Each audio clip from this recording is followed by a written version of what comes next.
So a second one, then this kind of helps you, again, under the same guise of you need to ask the right question, of course. But a second test idea offsite that you should be thinking about is what we call the 5-second test. So what the 5-second test is it shows an image for 5 seconds, and then you take them down, and then you ask a question, right? So this is great for things like first impressions, right? Or what stands out visually. So this is a great complement to that heat map, right? So you understand that maybe an image or a section of your page is creating an issue of some sort because it's getting a lot of attention, and maybe it's not the one you want. So you could put two images next to each other and see what's gonna, what do people remember, right? Because that's what's gonna really drive it home. So then you ask the questions like, again, what are your first impressions here? And you could be open-ended, or what stood out to you. I would not ask what they prefer, right? Because it's really not about that with a 5-second test. You're really looking to put an image up and ask people what they recalled, because that's what you're looking for here. Did the headline get across?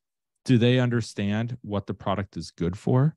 So you could ask the question, why would you use this product?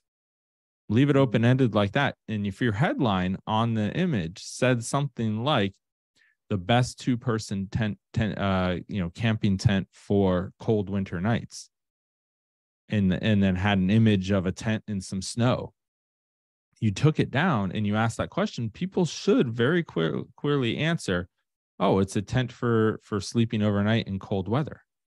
And if they don't answer that, you have to ask yourself, what am I missing?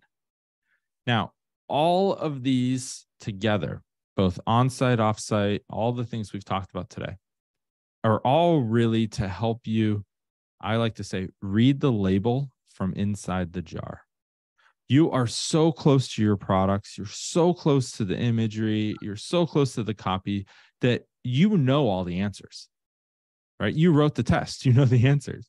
But a consumer who's visiting your product page for the first time on Amazon, it does not. They don't understand all of the intricate details. So we need to make sure that you're not leaving anything out. And that's really, really the nugget out of all of these that you're going to understand, is being able to relate better to your customer and understand what their point of view is and what information they need that you're not currently providing. Yeah. Well, it's so true. There is something else. As you were talking about the 5-second rule, you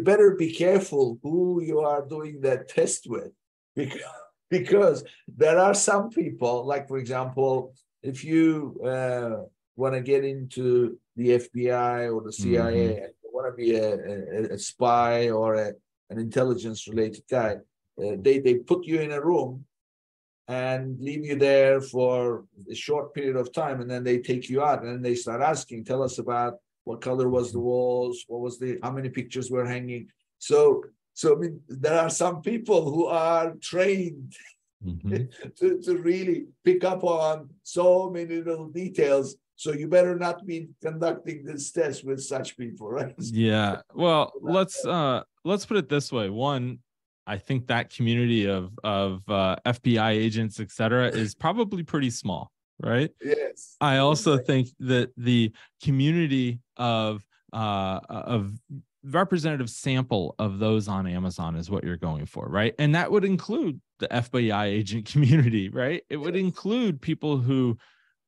maybe need vision assistance, right? And are disabled to some degree and using a screen reader. So you want a large swath of the population so that you can try to get the mass in the middle, but also the ones who are starting to creep out to the edges. And I always recommend an optimization that you optimize for that middle where the most people are. And then over time, continually optimize on your way out to the edges. And that is because your competitors aren't thinking about the edges at all, right? So they're not testing for those folks. So you have some opportunity there to really go in and capture an audience that your competitors are ignoring. Yeah. So we got the preference testing, right? Mm-hmm. Preference testing, and we've got the 5-second test.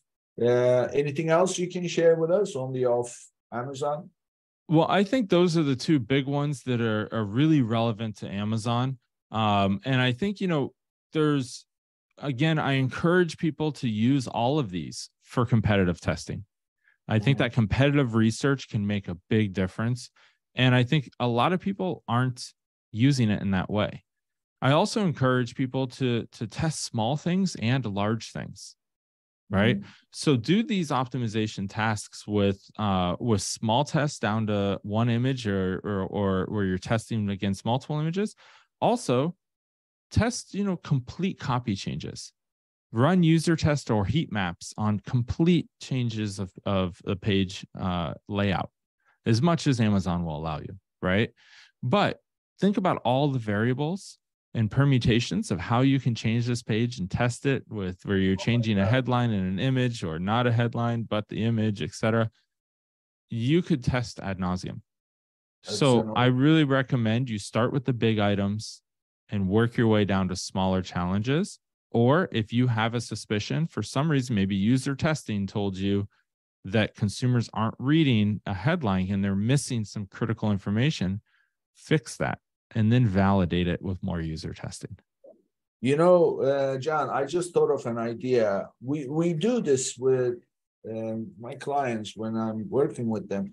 So we're working on pictures. Mm-hmm. So as you know, when you are looking to create a picture, that's all you're looking at. So, and typically designers create these pictures and then you're looking at large versions of it, but that's not what people see.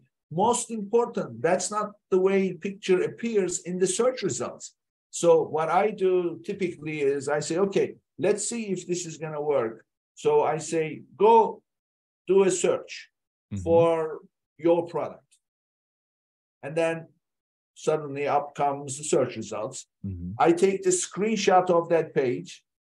And then in that screenshot, I say, now crop out one of those search results and then plug your intended picture in there.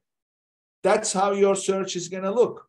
So does that look okay? Does it blend into the page or does it stand out? So the reason I'm saying this is because you can actually create a mock-up page with your intended changes and then publish that to the web as if it's Amazon, because your tool does not care about it's an Amazon URL or not. It's just anything, right?